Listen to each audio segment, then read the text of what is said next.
Hey, real quick, if you guys want to see gameplay for this deck, we did a live stream right afterwards, so you can find it in the description or maybe like the little card right there. But yeah, the first two games of that live stream we'll be playing with this deck, and it's super fun. It's really good. It wins games. So let's get to the profile. Hey everyone, Egman here with once again Cody Vojtech with his newest deck. We want to name when you want to say what it's called, Cody.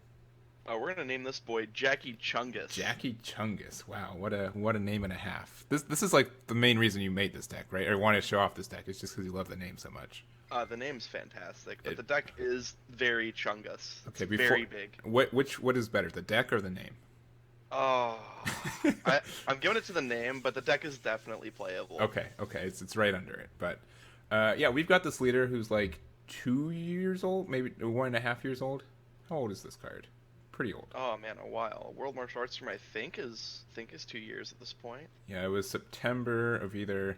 I think it's September 2018, so it's probably not 2 years yet, but a year and a half, Yeah, which close is enough. ancient in card games, though.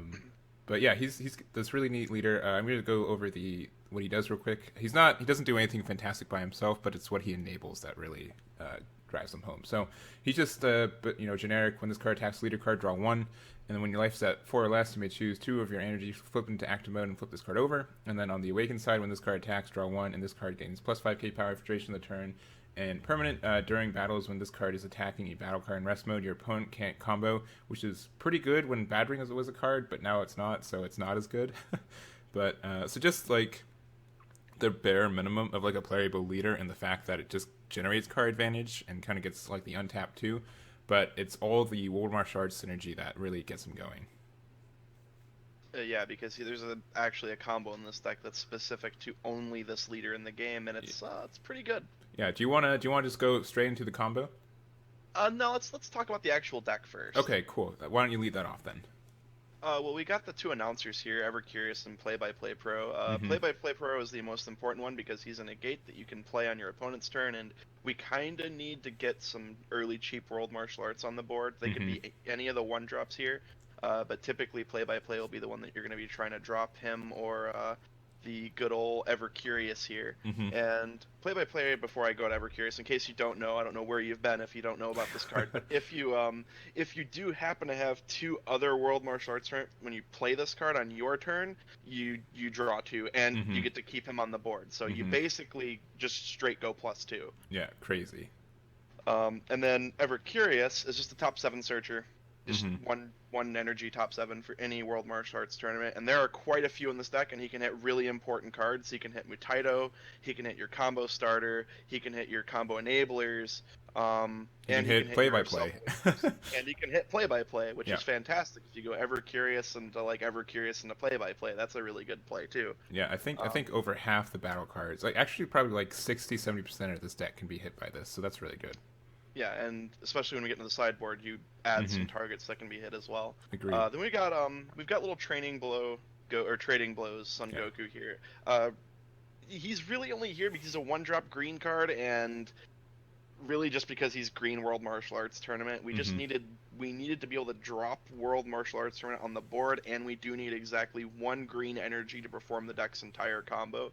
So I figured we would just play a few green World Martial Arts tournament, and he's definitely the best 1-drop green in the entire archetype. So. Yeah, I highly agree with that. He was super fun, and like a lot of reasons why like people played this deck was because like you could use like this card. Like World Martial Arts was built on playing this turn 1.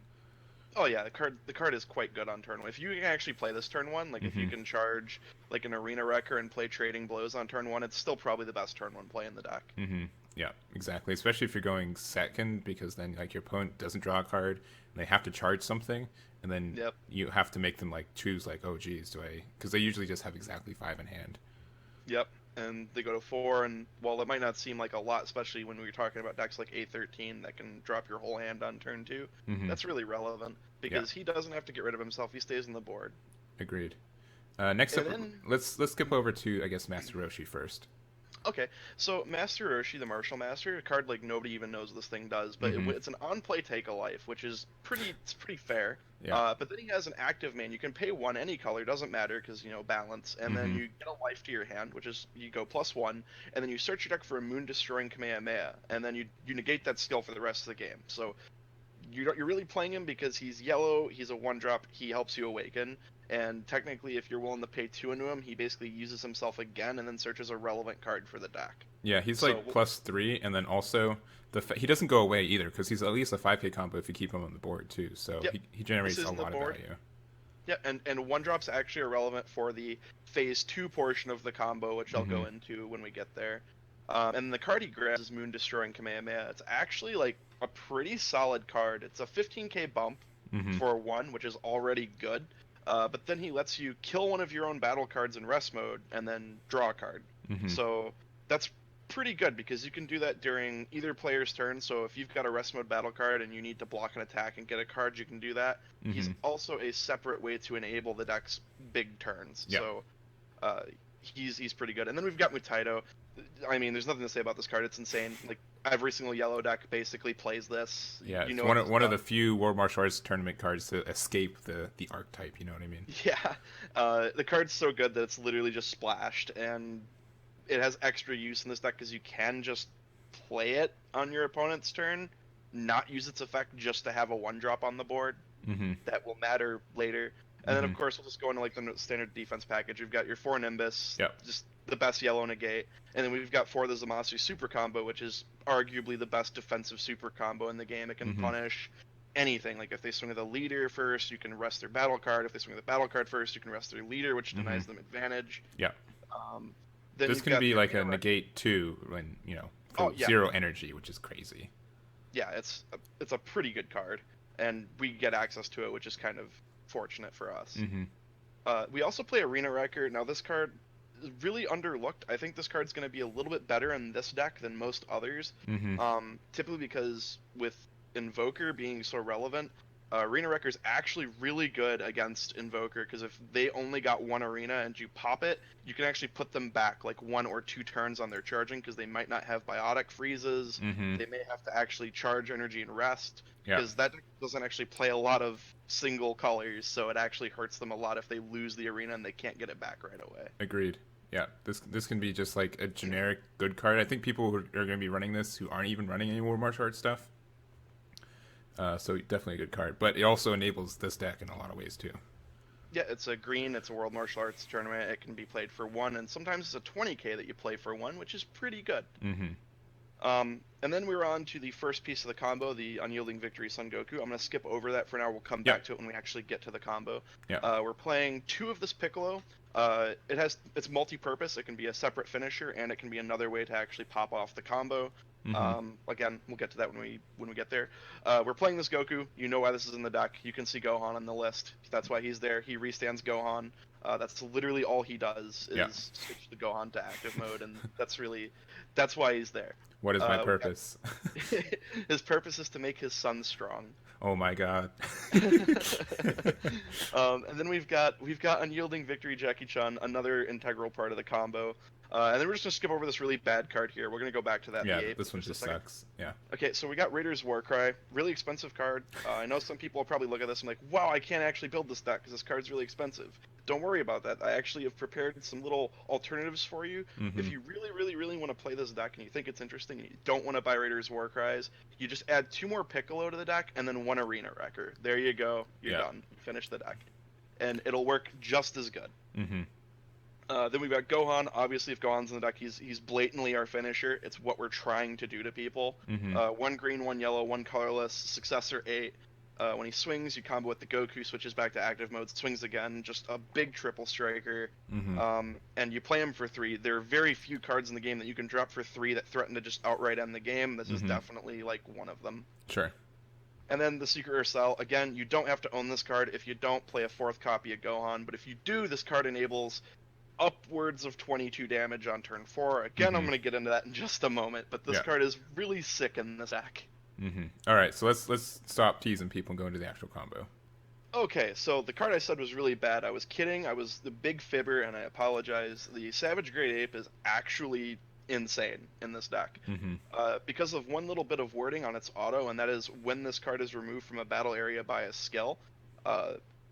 It definitely should not have said that. Yeah. Because it's supposed to just be strictly from Moon Destroying Kamehameha. Originally, it was made to just be killed by moon destroying, but since Successor's a skill, so there's a few things about this card before I even read what it does. It's a 4-drop, it's a yellow card, it's a mono yellow card, and it's a 20k beater, and you can play it for 1 energy. So that's already really good. So it has an activate main of if you've got 2 more World Martial Arts Tournament in play, or if there's just just anywhere, even if your opponent's got one and you got one, you can still do this. Yeah. You can just play it for 1, and you can't play another one for the duration of the turn. So what this guy does is if you have him and another total of 4, so a really easy way to get Successor is to have like him and Raider's Warcry or him and King Piccolo.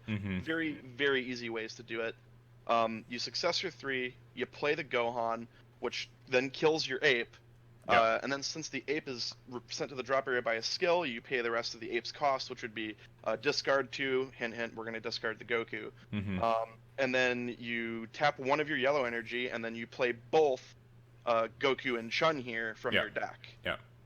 And these 2 are actually really nuts. Like, if you've never played with these cards or actually fought them, they're really annoying. The Goku, for 1, has Barrier. The Chun also has Barrier.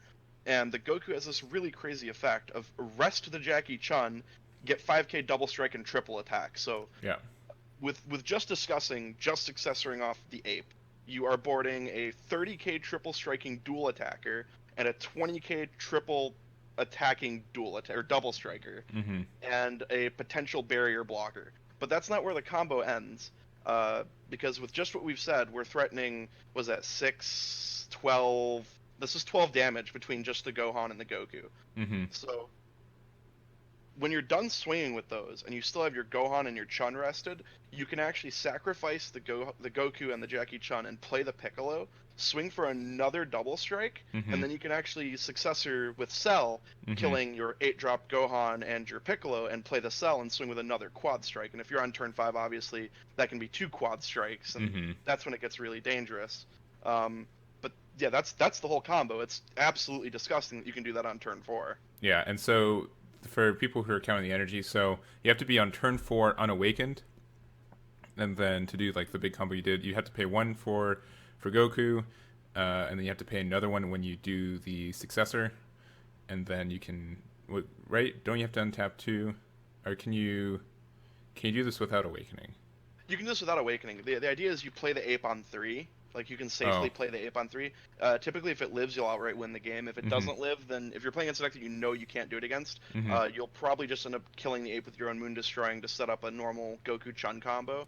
But the problem is the deck always has the threat of just once you get past turn 4, you can just hard play an ape and just kill them, because the ape can just strictly turn into the entire combo.